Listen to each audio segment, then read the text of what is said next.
Today we're diving into a pretty challenging and, for a lot of people, a very controversial look at one of history's most influential religious figures, the Apostle Paul. This whole explainer is based on an argument from Stephen Eisenhower, and it really re-examines Paul's methods in a whole new, critical light. So, right off the bat, we're hit with this provocative question. Paul of Tarsus, he's celebrated as the apostle to the Gentiles, a total cornerstone of Christianity. But this analysis asks us to think about a completely different possibility. What if his success was built on something, well, other than the pure, unvarnished truth? And that really brings us to the core argument of the source material. The idea we're exploring is that Paul's entire missionary movement was built on what you could call sanctified deception. Basically, it's strategic lies that he justified for a higher purpose. Now that's a huge claim, I know. So let's actually look at the evidence being presented. So where do we start? We're going to start with Paul's own stated method, his famous philosophy of being radically adaptable. Now, this is often held up as a sign of his missionary genius, but the source material asks us to look at it through a very different lens. And here it is, straight from the horse's mouth. Paul describes his strategy as being a deliberate shapeshifter. To the Jews, he acts like a Jew. To those outside the law, he acts like one of them. He's basically a chameleon, changing his colors to match his audience, all in the name of winning converts. Now here's where it gets really interesting. How does this strategy look from a different ethical point of view? Well, from the perspective of the Jewish ethics that Paul himself came from, this kind of behavior could be called genivat da'at, or deception of the mind. It's seen as an unethical misrepresentation no matter what your motive is. So you see the tension here, right? What one person calls being flexible, another calls straight-up deceit. Okay, so that was his general method, but the argument builds from there as we move into some more direct and honestly pretty startling admissions he makes in his own letters about truth and about trickery. This one is powerful. It's a rhetorical question, of course, but you have to notice what he doesn't do.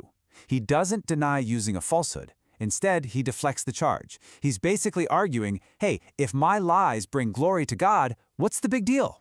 It is a classic ends justify the means argument. And here we go again. He's surprisingly candid, isn't he? He openly boasts about being crafty and says he caught his converts with guile. He's not even trying to hide that he uses cunning and trickery. He's actually presenting it as a key part of his success. And you might be thinking, well, maybe something got lost in translation. Nope. We've got to be really clear here.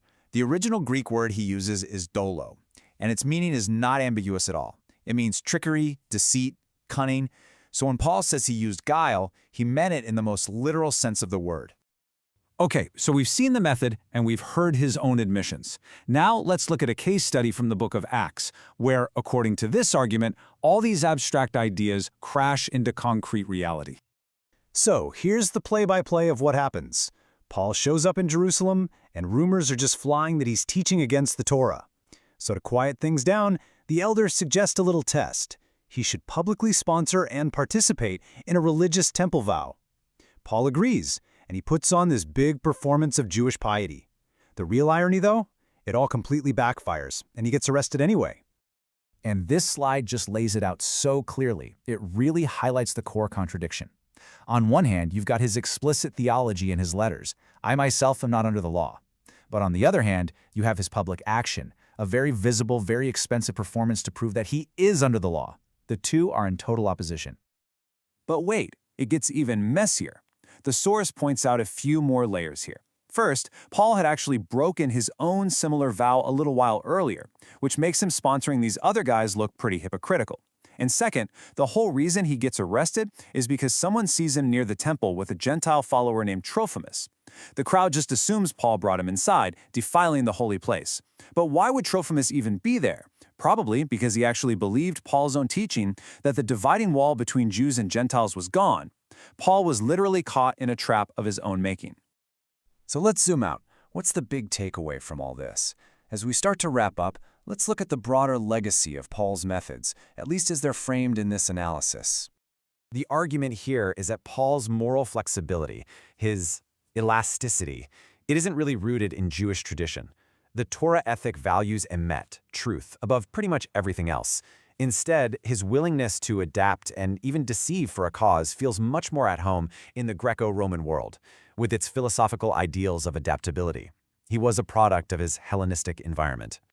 And what's really fascinating is that later Christian thinkers actually had to wrestle with these exact issues in Paul's writings. They ended up developing this concept called oikonomia, or holy economy, which basically created a theological justification for using deception, if it served the greater good of saving souls. It was a way to rationalize the very tactics we've been talking about. So you see, this isn't just some dusty historical debate about one man's character. According to this analysis, it drills right down to the very foundations of the faith that Paul helped build, and it forces us to ask a really difficult question. And that's where we're left, with this incredibly challenging question. And there's no easy answer. If a religious movement's foundational growth was based on methods that were deceptive, that were contradictory, well, what does that say about its claim to be rooted in divine, absolute truth? It's a profound thought to sit with.